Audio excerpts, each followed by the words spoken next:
everyone. I'm Larry Ridley. You're tuned into the NFL on EA Sports. It's hard to imagine this not being a fun game to watch. It's the Browns going up against the Dolphins. With that, let's welcome in our fine broadcast team. Here are Brandon Godden and Charles Davis.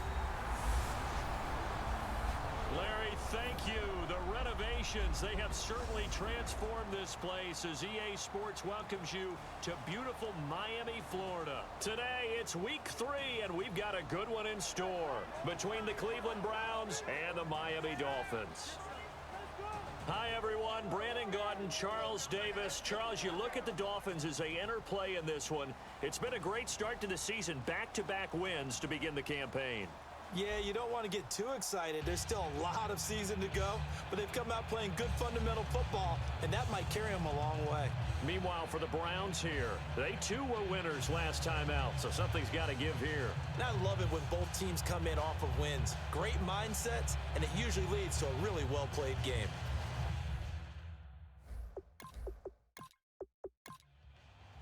It's an Indian summer afternoon. Perfect conditions for football, and off we go on EA Sports. On the return, this is Micah Hyde. And his guys will get the football right at the 20-yard line. So here come the Browns for their first drive on offense. And led out by their veteran quarterback. He's been around a while. They don't celebrate birthdays for him. They just cut him up, see how many rings he's got around the middle. He has been in the league a long time.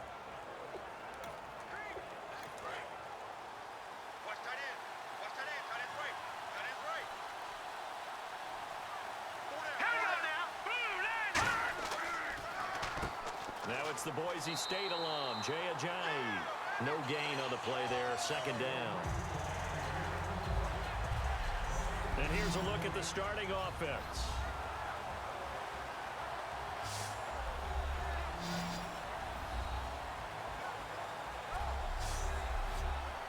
Ten yards still left on second down.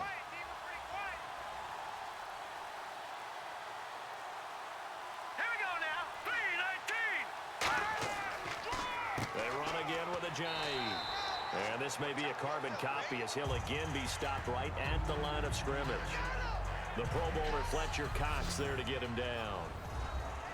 And let's run through the Dolphins defense. Justin Durant doesn't get mentioned very often in conversation, but at the end of every game, he's made a lot of tackles.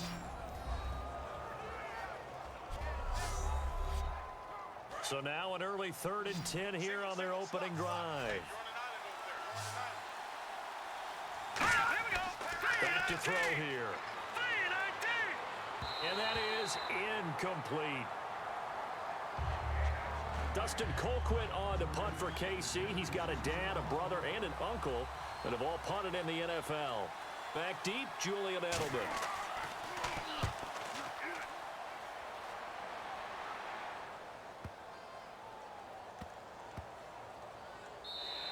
Yeah, he was looking for the checkup bounce, didn't get it. That scoots all the way into the end zone now for a touchback. So here come the Dolphins now as they get set to take over on offense. And leading the charge, their lefty QB.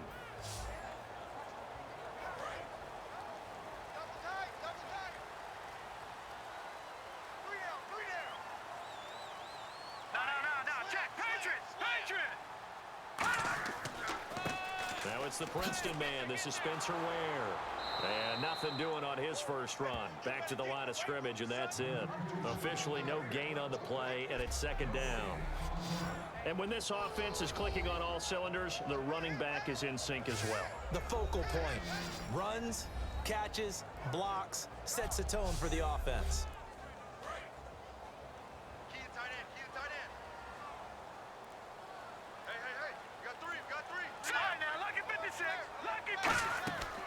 They run again with Ware. And he is going to lose yardage here.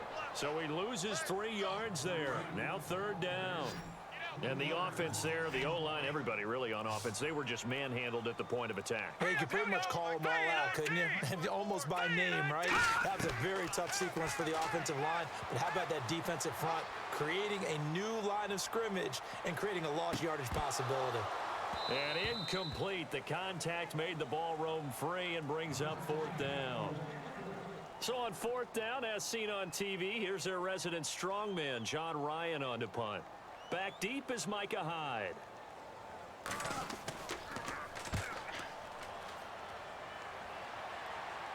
And a fair catch called for and made just inside the 35-yard line. So a change of possession here on the punt. And possession will switch hands, 1st and 10.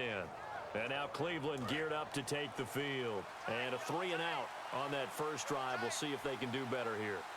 They should have a better opportunity because the nerves should be settled now. That first series, everybody goes out with a little extra emotion. So now they get a chance to go back out and say, okay, now we're into the game. Let's go play and play as best we can. You almost get a mulligan then on that first drive? Sometimes it absolutely serves that way. You get a second opportunity. Nothing big happened.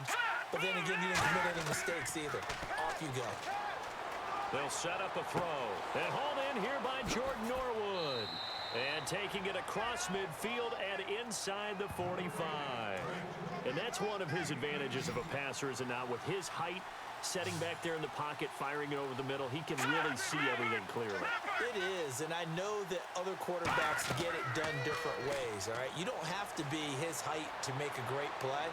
But what he does is he takes away having to make those slide steps in the pocket to find angles to throw the ball through. He just throws right over the top of it because he can see everything, and sometimes that saves time and gets the ball to a receiver quicker.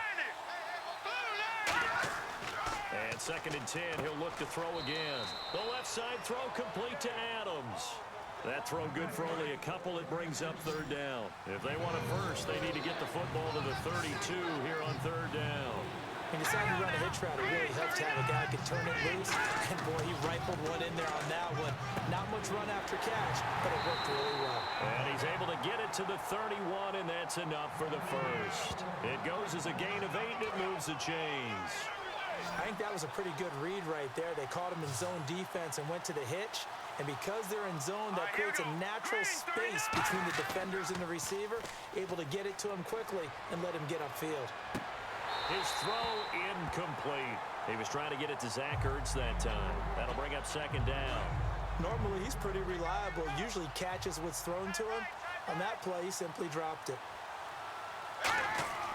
He'll try again with the arm here on 2nd down. Out on the right, this is Cruz. And inside the 20 before he's brought down. That was a nicely run slant route, and what the receiver's trying to do is make the defender think he's going upfield for a deeper route, and then breaks it off, usually after about 3 to 4 steps, and cuts towards the middle of the field. And now what he's trying to do is use his body to keep the defender away from the football and give the quarterback a really nice target. Crashing in from the end there, not to disrupt the pass game, but to disrupt the run game. Yeah, I love the distinction, too, because the good defensive ends, they can do it all. Set the edge in the run game, make sure that no one can move it that way, and, of course, rush the passer. On that play, use his speed to get there in the run game. This presentation of the NFL on EA Sports is brought to you by Gatorade, the sports fuel company. Back with Charles Davis. I'm Brandon Gaudin. The Browns with a football to begin quarter number 2. And they're on the move as they face a 2nd down here. And he just chucked that one out of bounds, out of everyone's reach. Maybe a wise call not to take a sack in this part of the field. It brings up 3rd down. So a 3rd and 10, and defensively, a dime look, 6 DBs. They'll look to throw. Whether they deserve credit or not, the defense is going to take credit for that incompletion because it always feels good when you slow down an offense. Down here in the red zone, you know your tight end's going to be a favorite target. Couldn't hang on. And sometimes they just have to get out of their own head because they understand how tight windows are there and how many bodies are there. And sometimes they just overthink it and don't catch the ball. And that field goal caps an 11-play drive. That's a lot of offense to run to only get 3 points, but they'll take them. Anytime you can put anything on the board, you run to your sideline somewhat happy. This will be taken about the 12. And he's up across the 25 and down at the 28-yard line. And the Dolphins getting set to go here. And on the first drive, 3 and out. And I know that these are professional athletes, but I would imagine sometimes you get the nerves at the beginning of a game still, don't you? Those don't ever go away. And typically what I've heard from guys and what I remember from playing, if you don't have nerves at the start of a game, it's not going to be a great day for you. You're not really ready to play. So finding a way to harness those nerves and not let them affect you in a negative way, that's what all the guys are looking for. They'll need to get the play off quickly. They'll run it now out of the gun. Looking for a seam, but finding none. He'll get back to the line of scrimmage, and that's it. He'll pick up only a yard there, and it'll leave him with a 3rd and 7. So following the run, we'll see what they do here on 3rd down.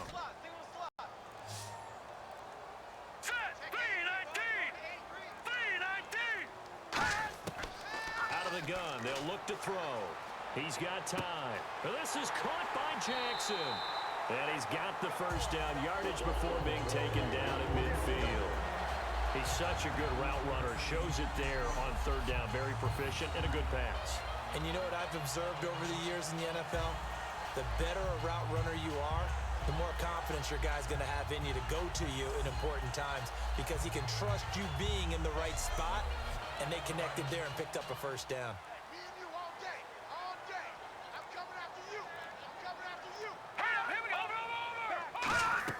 They'll run it now out of the gun. And he'll get this into enemy territory, but not by much as he's down to the 48. Shaquille Barrett in on the tackle. That's a good play by the guys on the defensive side of the ball. Held him to a gain of 2. And that changes the playbook a little bit now for the guy calling plays. 2nd and 8. Now he's got to probably think about going to the air instead of maybe staying with the ground game. And brought down, but able to get it to their 30-yard line. And now the passing game here in the 2nd quarter starting to heat up a little bit. Don't you feel the rhythm starting to happen, right? You see it. Now the confidence is starting to rise. I think now as a play caller, because that has happened, you lean on it a little bit more. You don't go totally away from running the football, but you do say, guess what? We can throw it. We can throw it well with a whole lot of confidence. And those 1st downs do add up. The offense keeps the ball moving downfield and keeps their defense on the bench, giving them a chance to rest. Play clock winding down. And a first carry of the game here for Trey Mason. Trying to run inside, but nothing there. Offense walks to the line for play number 7 of the drive.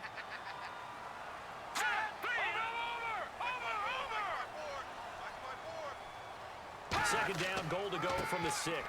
They run it here. Ware. And that'll get him halfway there as he takes it from the 6 to the 3-yard line. 2 straight shots on the ground. Now on 3rd, do you go to the air? I think the possibility exists, and if you're doing it, you're probably going play action since you ran it twice. But I often think that 2nd down is the time you go play action and throw the ball. I say commit to the run and think about it being 4-down territory.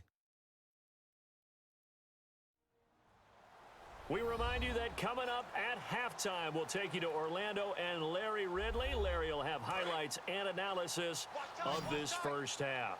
I'm guessing mostly defensive highlights that we will see. Yeah, and that's kind of cool. No touchdown scored yet so far. Yeah, none whatsoever. And he will take it in for a Dolphins touchdown.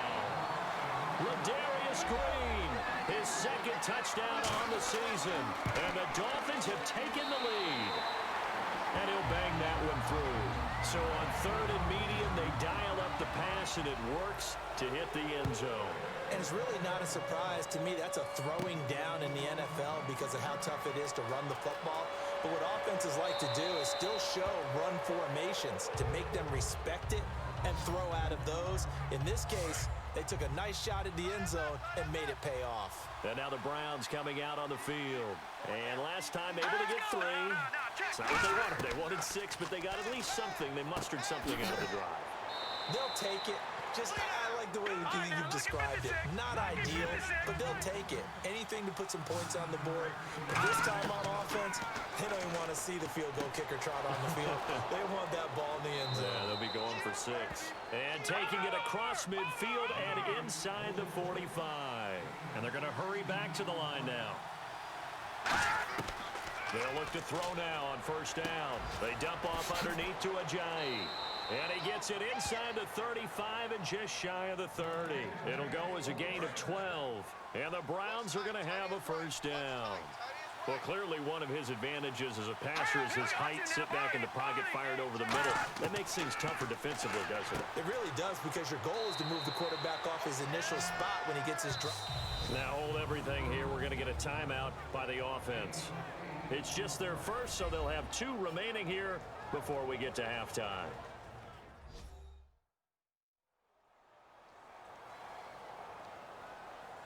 Just 2 yards to go here on second down for the offense. Let's go. 3-19. They'll look to throw again. Ertz has it left side. And he'll get it down this time to the 17. Now whistles come in. We're going to get a timeout here by the offense. So that means they're down to 1 remaining here as we head toward halftime. And now inside the red zone, the offense will operate.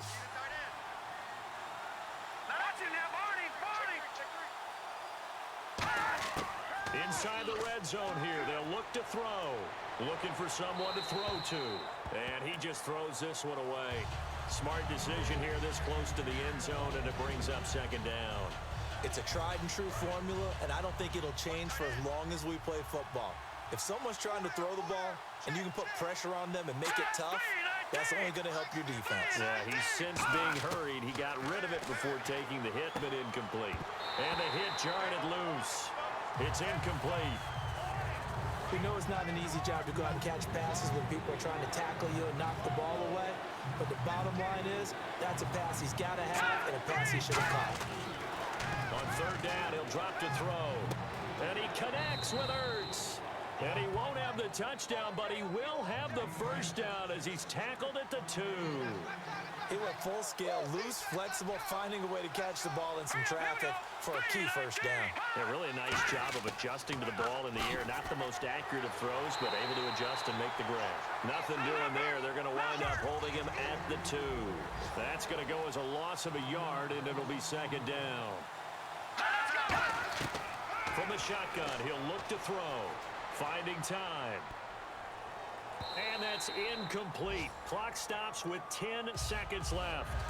From the 2-yard line yet again. Let's see what they can do on third and goal. Here we go. 3-19. They'll look to throw. Surveying the field. And that is incomplete. Stopping the clock with 5 seconds to go. Partner, how many times have you heard it? Pressure creates diamonds, right? But it also bursts pipes. And on that one, that's what they got. They got after him, and he was fortunate just to get rid of it. Yeah, he just had to chuck it away. And the 10-year vet knocks it through the goalpost, and they'll get it back within a point at 7-6. So a field goal here. They're still down, but they put a dent into that lead before the break. And that's got to feel good because now they've seen that they can put some more points on the board, and that gives them a whole second half to get back to where they want to be, and that's in the lead. So the 2 teams will head to the locker rooms here in Miami with the Dolphins on top. As we send you up to Orlando, and with our EA Sports Halftime Report, here's Larry Ridley. Thanks, Brandon. I'm Larry Ridley, and welcome to our EA Halftime Report. The Dolphins want to continue to give their fans something to cheer about in the second half. The Browns, on the other hand, want to quiet this crowd and turn things around. All right, let's roll those highlights. Browns have it on 2nd and 5. The pass out of the gun will be completed, and that connection will lead to a gain of 19 yards. Browns would settle for 3 points on the drive. Dolphins have it at the 30. The catch is made after a quick pass, and he'll end up picking up 23 yards on the play.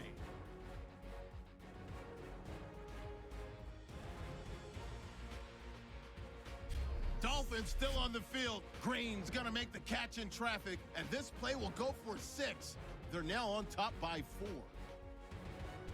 Third down from the 17. Ertz is able to haul in the contested pass, and the play will come to an end after a gain of 15. Later on the drive, they'd stall out and settle for a field goal.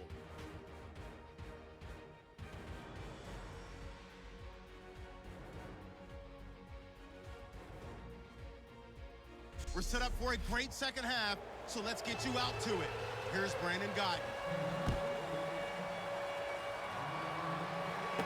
This will be taken about the 12. And he'll get it up to about the 26-yard line, just across the 25. Out comes the Dolphins now. They'll go on offense first here in this third quarter. They have the lead now. They'll be looking for some separation here as we begin the third quarter. I like the way you term that because now I think they go a little bit deeper into their playbook. They like what they did in the first half. That worked okay. But in order to get the separation that you just talked about, change things up a little bit. Change your tendencies, try and hit them a little bit more with some things they didn't see in the first half. We'll see if they do just that. And while that play was unsuccessful to start the second half, I'm not sure that you just totally abandon what you do running the football. Maybe you make some adjustments in your run game and do things a little bit differently, but that doesn't necessarily mean you just go to the pass and do nothing else. And he's taken down, but not before he gets this into enemy territory across the 40. Sometimes it's hard to believe, but there are times this game is about patience, isn't it? Has had the game he expected, but that run there, that may get him going. I was just going to say, maybe that gives him a little juice, because you're right, he struggled, especially in that first half. Yeah, and I know the great ones always think to themselves, just hang in there. I'm just one big carry away from busting this open.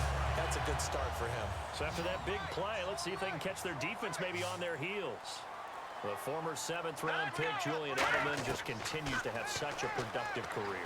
And has made himself into a receiver. Remember, he was a college quarterback, and not just a productive one, a very good one. At Kent State, right? Yes, a great leader, a guy who could make plays with his feet and his arm. Got to the NFL and had to convert into being a receiver and was drafted that way. And that conversion, oh boy, it's been good. Now back to throw. And this is caught. It's Edelman. That catch good for 5. It's 3rd down. In so many ways, throwing the hitch route is actually one of the safer things an offense can do. Get the ball out to the receiver as fast as possible, hope he's got man-to-man coverage, and hope that his athleticism wins on the perimeter. He's got time in the pocket. And incomplete. He had nowhere to throw, so he just tossed it away. But that brings up 4th. A pretty good coverage there, and both of these defenses, they've had good coverage throughout this one. No doubt about it, and in today's NFL, where we're used to a bit more scoring, this feels almost like a well-pitched game in baseball on both sides, where the tension continues to build. Who's going to make the big play? So the drive takes him inside the 10, but it ends with just 3. And a nice job defensively to rise up and make sure they didn't get in. And a pretty good return here. He'll be stopped just shy of the 25 at the 24-yard line. Here's the Browns now. They get set for their first possession of the third quarter. They're down in this game. A chance for the offense, though, to put something on the board, get some momentum here in half 2. Try and get things kick-started for them. And you know at the half, they discussed how they were going to get that done. This is where scripting comes into play a lot of the time. How many plays do you script coming out of the second half? Most of the time in the first half, you're scripting 12 to 16. I think in the second half, you're really scripting more like 8 to 10. Kind of a starter or an opener, whatever terminology they use. Just something to get you off to a quick start. Ertz over the middle. They give him 14 yards that time and a fresh set of downs. Fresh set of downs here. That throw has to be a quarterback's dream, doesn't it? Big tight end, curling in the middle of the field, so it's great sight lines for him. And when they show their numbers back to the quarterback, when they sit down right there, that should be pitch and catch. It's a loss of a yard there, and now second down. Oftentimes when you're not winning at the point of attack for an offensive line, maybe they're getting out physical. Spread things out a little bit, make it more of a one-on-one blocking scheme. Then you don't have to win it physically. You just have to win it by position. That may open things up for your running backs. 8 yards on the completion, but now they face third down. But it appears that they read man defense and went to the out route. And what you have to do on that one is the receiver's got to make sure he works the defender towards the middle of the field to give himself space to cut to the outside and have that ball delivered with good timing, and they got it done. And no escaping this time as he'll go down. They got him for a sack. Man, he got in there so quickly, Charles. What could the offense have done to adjust and account for that? But what you're hoping is that you figure out and you see and get a clue that maybe there's going to be some pressure coming at you, and you change the blocking schemes. Maybe you go to max protection. The biggest one is maybe you bring your running back in to try and keep you clean. But in that case, that didn't happen. Zero accountability, and a sack resulted. Back now in Miami. It's the Browns with a deficit. They're trailing, but with the football here to start the fourth.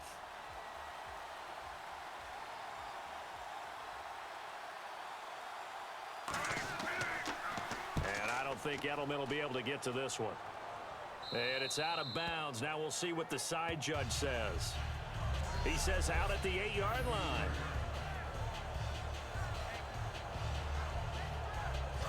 come the Dolphins now.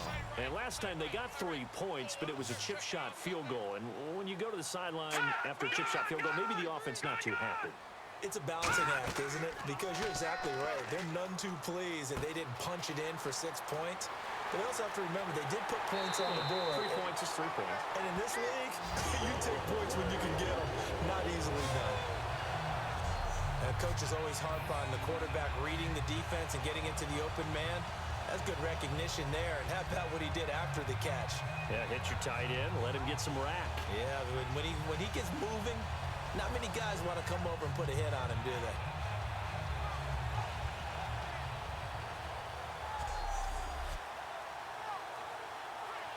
Offense comes to the line now, 1st and 10.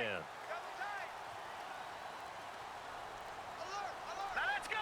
Green. On the run, it's Ware. And he'll take this up over the 40 to about the 41.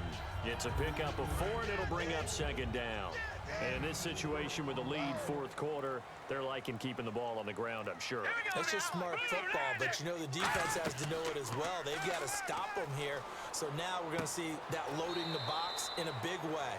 6, 7, 8, 9, whatever it's going to take, puts a little bit more pressure on your big offensive line.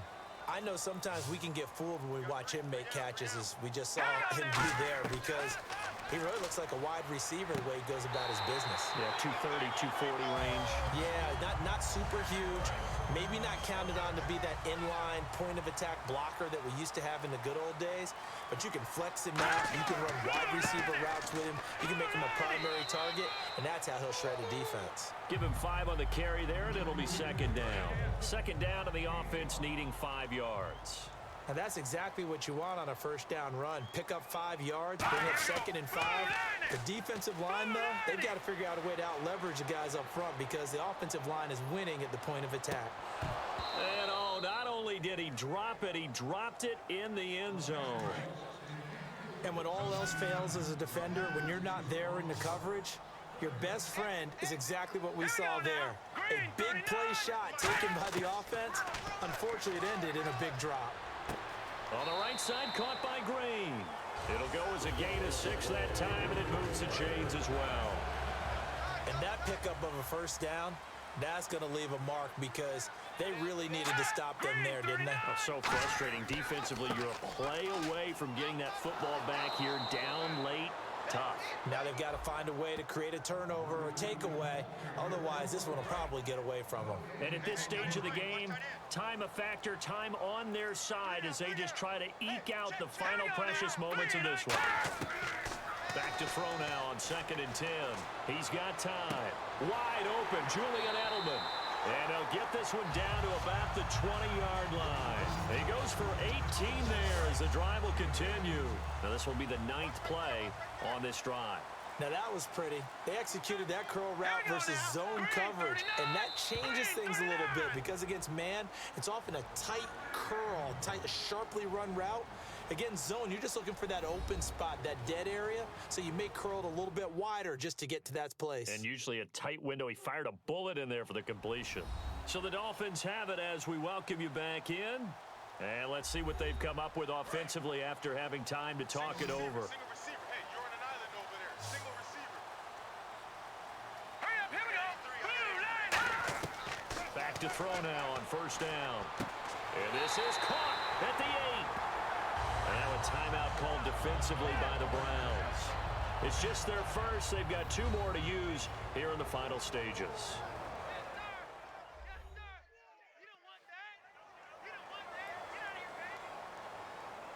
Oh, just play after play after play on this long drive for the offense. All right, now look at 56. 1st down and goal. The offense knocking on the door. And now the Browns are going to take another timeout. That'll leave them with just 1 remaining in this 4th quarter of play.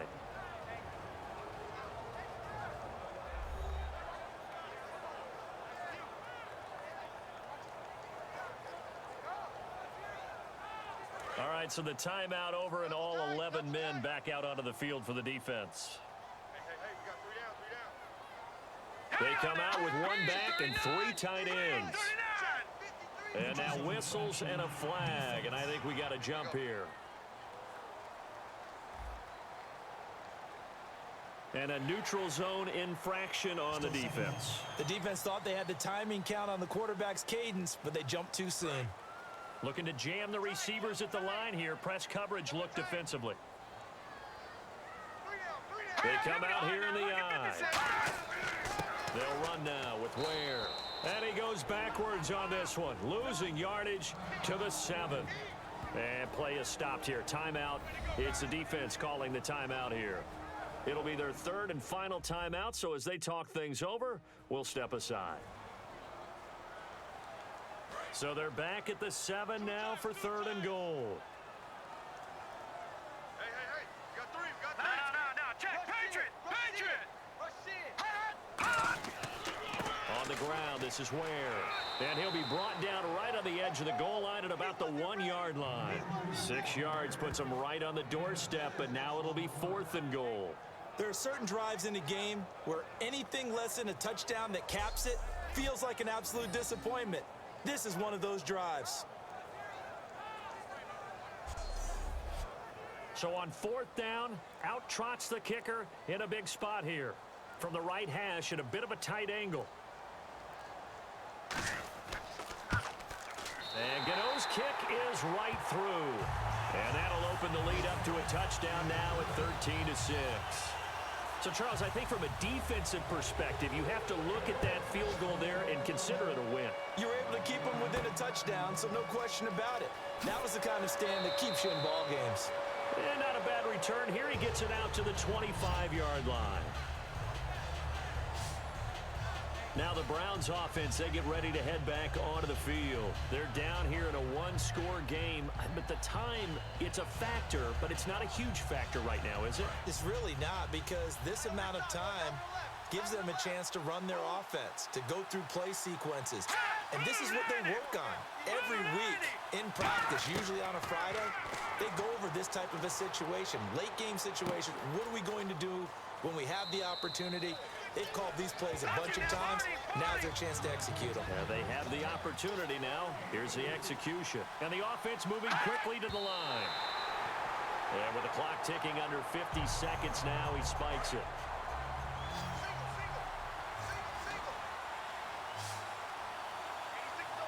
Defense thinking pass. They've got the nickel set out on 3rd and 6. Back to throw.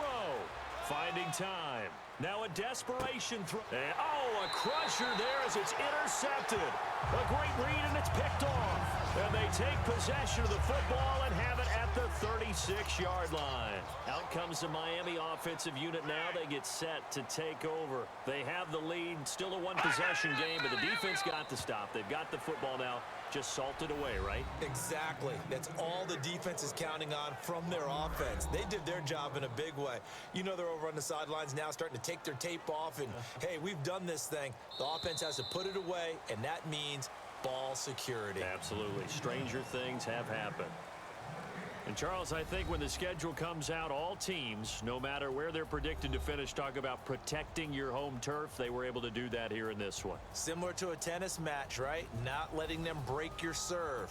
That way you hold on to it. They got it done, and they feel very good about that victory.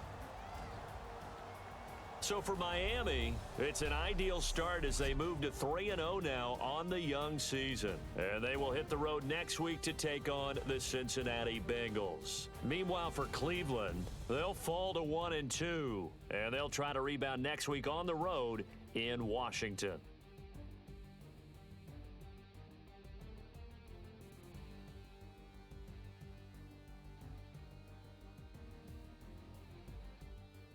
So that'll do it. For my partner, Charles Davis, and the best darn crew in the industry, I'm Brandon Gaudin. This has been a presentation of the NFL on EA Sports. The Dolphins are winners here as we say so long from South Florida.